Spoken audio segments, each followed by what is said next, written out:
let's just go back to the inquiry process again. I know there's somewhere in the document, somewhere in the front matter that discusses this further. I think we just need to revisit that before we move on. No, I think you're right, especially when they're moving towards their culminating task. Once we start looking at that, they're going to need this inquiry process to facilitate that. So it's important here that I notice that there are 1, 2, 3, 4, 5 areas.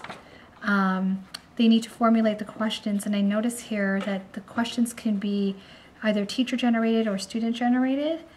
We'll come up with a big idea question. And they could use that as a model, and then when they have to create their own question specific to their issue that they decide to move forward with, I think that's they a have great something idea to refer to. So then they have so they're facilitating their own learning and engaging, and you know, they feel some ownership to that learning. So teacher generated, student generated. Absolutely.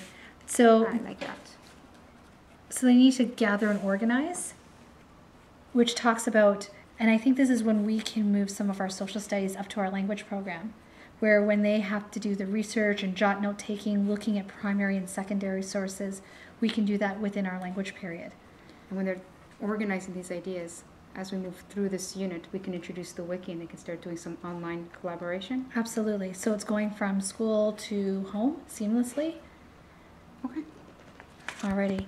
Then I notice here that there's an interpretation part in analysis where they can construct graphs, look at data, we can even use graphic organizers to help, you know, flesh out their thinking.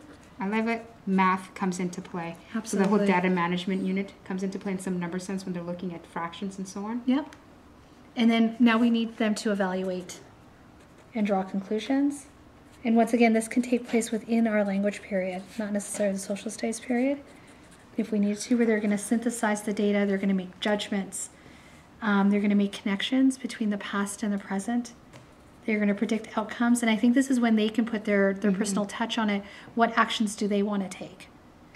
And then finally communicate, and I think that's where the culminating task comes in, where they can do it orally, visually, kinesthetically, looking at their audience. So I'm just going to actually jump for a bit. As I was thinking about the culminating task,